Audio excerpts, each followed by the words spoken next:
Pemirsa, Sri Mulyani baru saja merilis nama calon ketua dan anggota DKLPS periode 2025-2030.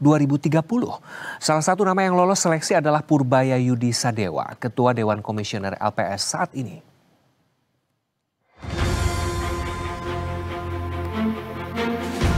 Ketua Panitia Seleksi Calon Anggota Dewan Komisioner Lembaga Penjamin Simpanan Sri Mulyani beberapa waktu lalu resmi umumkan 12 nama yang lolos seleksi kelayakan dan kepatutan tahap pertama calon ketua dan anggota DK LPS periode 2025 hingga 2030.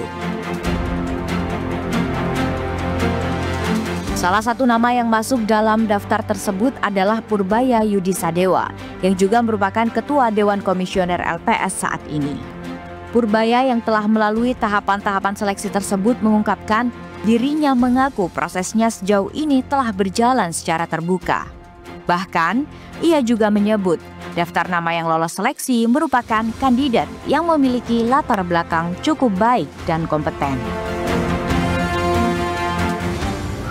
Saya pikir secara keseluruhan cukup terbuka prosesnya ya. Hanya ada beberapa yang nggak sesuai dengan peraturan, tapi saya pikir masih dapat berjalan. Yang saya lihat sih calon-calonnya cukup kompeten, sehingga persaingannya cukup ketat. Purbaya juga menyampaikan visi misinya apabila kembali masuk ke dalam jajaran DKLPS periode 2025 hingga 2030. Purbaya memastikan tidak ada lagi yang berubah seperti saat dirinya mendapat amanah Ketua DKLPS di periode 2020 hingga 2025. Terdapat beberapa hal yang akan menjadi sorotan Purbaya ketika terpilih, seperti LPS memastikan program penjaminan polisi atau PPP. Seperti LPS memastikan program penjaminan polisi atau PPP akan berjalan optimal pada 2028. Kemudian dirinya berkomitmen membantu BPR hingga BPRS dalam meningkatkan kinerjanya melalui transformasi digital di LPS untuk memperkuat dan mempercepat LPS dalam memberikan perlindungan kepada nasabah bank.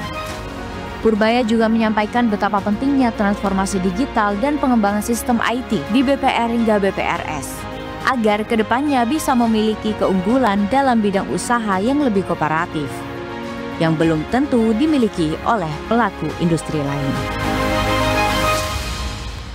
Yang kemudian kami inginkan juga adalah kami ingin membantu Bank Perkreditan Rakyat atau BPR, Bank Perekonomian Rakyat ya, supaya mereka bisa lebih mandiri. Kami sedang mengembangkan, atau saya ingin mengembangkan di ke depan, memperkuat dan mengembangkan IT untuk BPR supaya BPR bisa lebih kuat, di mana dengan IT yang lebih kuat mereka bisa bersaing dengan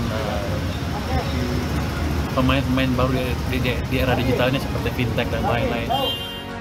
Adapun nama-nama yang lolos berasal dari berbagai latar belakang, seperti Ferdinand Dwiko Rajapurba yang adalah Komisaris Independen PT Asuransi Jasa Tania Tbk, Lana Sulistianingsih, dosen Universitas Indonesia, Sis Apik Wijayanto, hingga Purbaya Yudi Sadewa. Jakarta, Ismoyo, Berita 1.